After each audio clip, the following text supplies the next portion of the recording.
अस्सलामुअलैकुम वरहमतुल्लाहि वबरकातुहू। हाँ जी, सेकंड ईयर जी तलबात, क्या हाल है आप सबका? खैर खैरियत से हैं? ईद भी इंशाल्लाह खैर खैर वाफ़ियत से गुज़र गई होगी, अच्छी गुज़र गई होगी। अल्लाह करे कि सबके घरों में खैर खैरियत हो, ईद अच्छी गुज़र गई हो। अल्लाह ताला हमारे हालों पर रहम फरमाएँ, हमारे मुल्की हालात, दुनिया के हालात ठीक कर दें, खैर वाफ़ियत हो जाए, अमन और सुकून हो जाए और आपके इदारे जो हैं वो खैर वाफ़ियत से खुल जाएँ। अब आते हैं हम अपने सबक की तरफ। कैटलॉगिंग का चैप्टर हम शुरू कर चुके हुए हैं, जिसमें सबसे पहले आपने कैटलॉग के मायने, कैटलॉग की तारीफ़, उसके बाद कैटलॉग की अहमियत और कैटलॉग के मकासद देखे। आज हमारा जो टॉपिक है वो है कैटलॉग की अशकाल, यानी फ़िज़िकल फॉर्म्स ऑफ कैटलॉग। जैसा कि नाम से ज़ाहिर है, फ़िज़िकल फॉर्म यानी ज़ाहरी शक्ल सूरत। ज़ाहरी शक्ल सूरत यानी बाहर से उसकी जो शक्ल है वो किस तरह की है। तो कदीम दौर को अगर हम देखें, कदीम दौर से लेके आज तक कुतुब खानों की में भी बहुत सारी तब्दीलियाँ आई हैं और इसी तरह कुतुब खानों के अंदर जो कैटलॉग बनाए गए, मौजूद मवाद की फ़हरिस्तें जो बनाई गई, जो उनका रिकॉर्ड बनाया गया, उसकी भी मुख्तलिफ़ शक्लें हमारे सामने आती हैं। यानी कैटलॉग की शक्लें भी मुख्तलिफ़ दौर के लिहाज से, वक्त के लिहाज से बदलती रही हैं।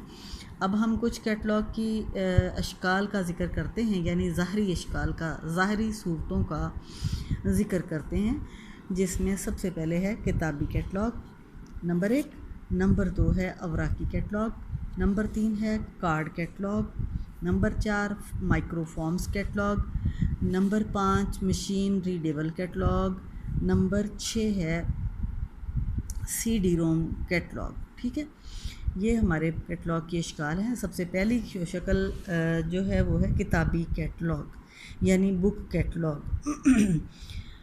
जैसा कि नाम से ज़ाहिर है, किताबी कैटलॉग यानी इसकी ज़ाहरी सूरत किताब की सी होती है, इसलिए हम इसे किताबी कैटलॉग कहते हैं।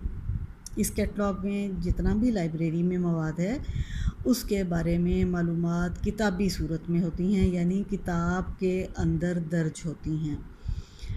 आप कह सकते हैं कि लाइब्रेरी में मौजूद जितना भी मवाद है उसके इंदराजात या उनके बारे में तमाम किताबियाती मालूमात सफ़हात पर लिखकर उसको प्रिंट करवाया जाता है, फिर उसको शाया करवाया जाता है। इस तरह से ये एक किताब की शक्ल में हमारे सामने आ जाता है। इसकी एक जिल्द भी हो सकती है, ये बहुत सारी जिल्दों पर भी मुश्तमिल हो सकता है।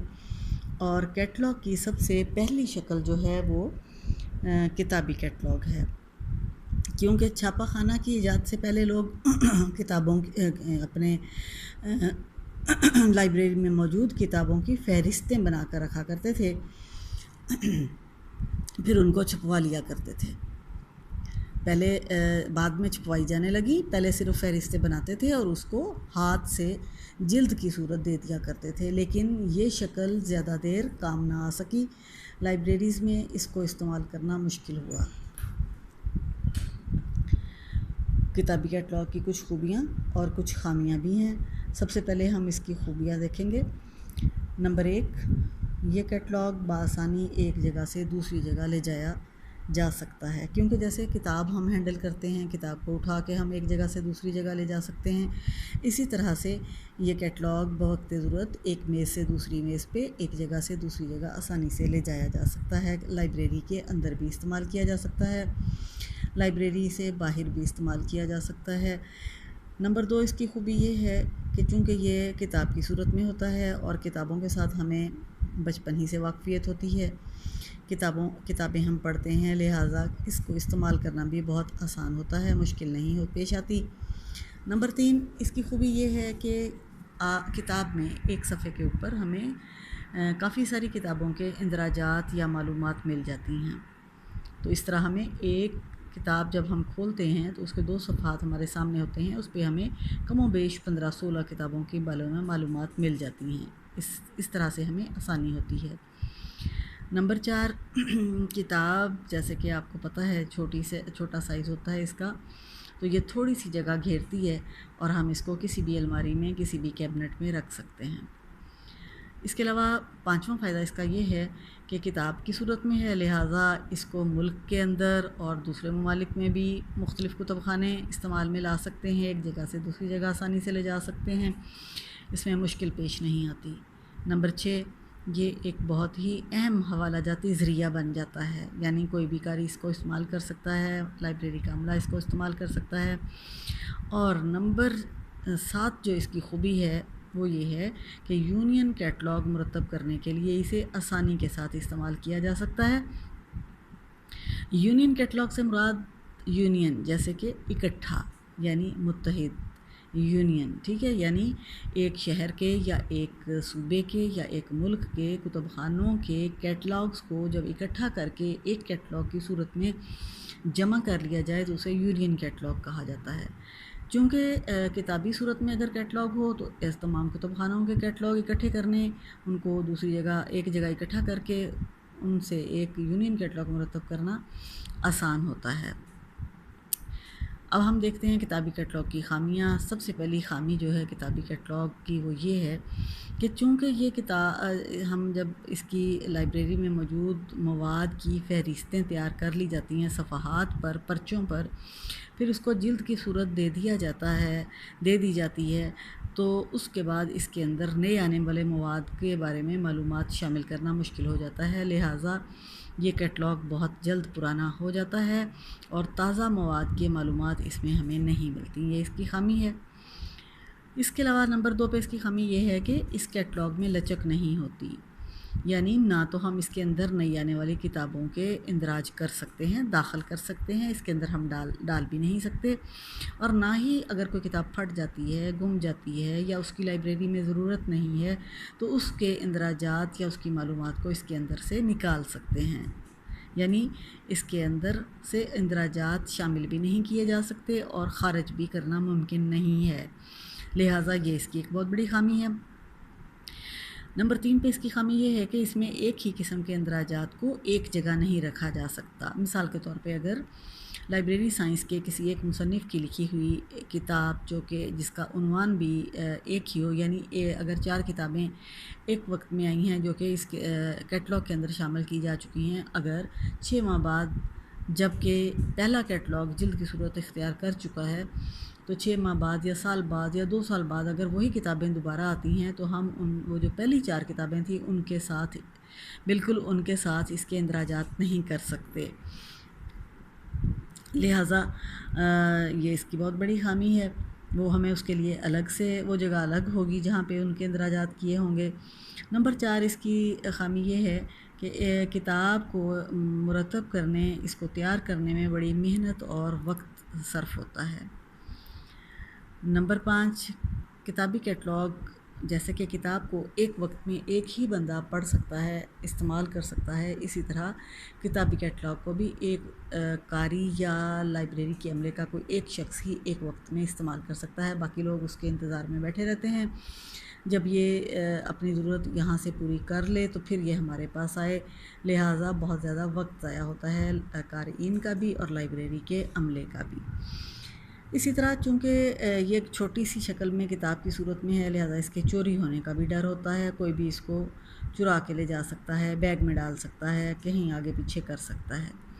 फिर जैसे कि किताब छापने पे या उसके शाया करने पे बहुत ज़्यादा ख़र्चा आता है, इसी तरह एक लाइब्रेरी के कैटलॉग को किताबी सूरत में छापने पे भी बहुत ज़्यादा ख़र्चा आता है। लिहाजा ये भी हर लाइब्रेरी अफोर्ड नहीं कर सकती, हर लाइब्रेरी के इतने ज़राए नहीं होते, इनकम नहीं होती, जिसकी वजह से किताबी सूरत में कैटलॉग को मुरतब करना काफ़ी मुश्किल हो जाता है, क्योंकि हमें थोड़े थोड़े वक्फे के बाद नए सिरे से नई आने वाली किताबों के कैटलॉग मुरतब करने पड़ते हैं। अगला कैटलॉग हम देखते हैं नंबर 2 अवराकी कैटलॉग। जैसे कि नाम से ज़ाहिर है इसे शेफ कैटलॉग भी कहते हैं। अवराक यानी मुख्तलिफ़ वर्कों के ऊपर कैटलॉग तैयार किया गया होता है, यानी लाइब्रेरी के अंदर जितना भी मवाद है उसको कागज़ की स्लिपों पर बनाया जाता है, जिनका साइज़ भी कार्ड के साथ, यानी कार्ड कैटलॉग जो होता है ना, कार्ड से मिलता जुलता होता है। हर एक पर्ची पर एक किताब के बारे में मुकम्मल किताबियाती मालूमात दी जाती हैं। फिर इन सारी पर्चियों को बांध दिया जाता है, जैसे कि फ़ाइल में कागज़ बांधे जाते हैं। इस किस्म का जो ये कैटलॉग जो है ये किताबी कैटलॉग के बाद इस्तेमाल होना शुरू हुआ, बनाया जाने लगा। 19वीं सदी तक ये कैटलॉग इस्तेमाल होता रहा, लेकिन ये भी कुतुब खानों की ज़रूरियात को पूरा ना कर सका। इसकी भी कुछ खूबियाँ और ख़ामियाँ हैं। अब जैसे कि ये भी एक पर्चियाँ होती हैं छोटी और बंधी हुई होती हैं, लिहाजा एक जगह से दूसरी जगह इनको भी किताब की तरह आसानी से ले जाया जा सकता है। दूसरी इसकी खूबी ये है कि चूँकि ये अंदर पर्चियाँ बांधी गई होती हैं, लिहाजा इसके अंदर से किसी अंदर कोई नई आने वाली किताब की पर्ची शामिल की जा सकती है उसकी बाइंडिंग को खोल के, क्योंकि ये डोरी के साथ बांधा हुआ होता है। और इसी तरह अगर किसी किताब का इंदराज निकालना चाहें तो हम आसानी से उसको निकाल भी सकते हैं, क्योंकि ये जिल्द नहीं होता बल्कि इन पर्चियों को बांधा गया होता है। इस तरह से तीसरी खूबी इसकी ये है, ये बहुत सस्ता भी होता है। कम ज़राए वाले जिनके मुआशी ज़राए इतने नहीं हैं, उनके बजट इतने नहीं हैं, वो भी इसको आसानी से इस्तेमाल कर सकते हैं, क्योंकि इसको शाया करवाने पे कोई ख़र्चा नहीं आता, हाथ से बनता है। ये जगह बहुत कम घेरता है, ये इसकी चौथी खूबी है। और पांचवी खूबी इसकी ये है कि इसको हम जिस साइज़ में चाहें तैयार कर सकते हैं, यानी एक वक्त में आने वाली किताबों की पर्चियों को एक जगह बांध के रखा जा सकता है, उसके बाद और आने वाली किताबों की पर्चियों को और जगह बांध कर रखा जा सकता है, और इसी तरह से इन पर्चियों को आपस में, एक जैसी किताबों की पर्चियों को आपस में मिला भी सकते हैं। और इसी तरह मुख्तलिफ़ जगहों पर बांध कर रखने से मुख्तलिफ़ लोग एक वक्त में ज़्यादा लोग भी इसको इस्तेमाल कर सकते हैं। अब इसी तरह इस कैटलॉग की कुछ ख़ामियाँ भी हैं। चूँकि नंबर एक ख़ामी इसकी ये है कि इसकी कोई मुस्तकिल जिल्द नहीं होती, इसलिए इसको फिर बार बार नई आने वाली किताबों को एक जगह करने के लिए, कोई किताबें डालने के लिए, निकालने के लिए, मालूमात डालने और निकालने के लिए बार बार इसकी तरतीब बंदी करनी पड़ती है, बार बार पर्चियाँ खोलनी पड़ती हैं, डालनी पड़ती हैं, जिससे काफ़ी मुश्किल पेश आती है। नंबर दो इसकी खामी ये है, क्योंकि ये बार बार इसकी पर्चियाँ निकालनी, डालनी, खोलनी, और चूँकि इतनी मजबूती नहीं होती, लिहाजा इसके फट जाने का और ज़ाया हो जाने का अंदेशा होता है। और नंबर तीन इसकी खामी ये है कि ये इसका इस्तेमाल ज़रा किताब की निस्बत मुश्किल होता है, और इसलिए इसको यानी ये इसकी एक बहुत बड़ी खामी है। आज हमने दो किस्में पढ़ी हैं कैटलॉग की, ज़ाहरी शक्लें, फॉर्म्स ऑफ कैटलॉग, यानी किताबी कैटलॉग और अवराकी कैटलॉग, दो हम पढ़ चुके हैं। इंशाल्लाह बाकी हम दो इसकी एग्ज़ाम कल पढ़ेंगे और फिर उसके बाद नेक्स्ट डे पढ़ेंगे। ठीक है। अस्सलामु अलैकुम व रहमतुल्लाहि व बरकातुहू।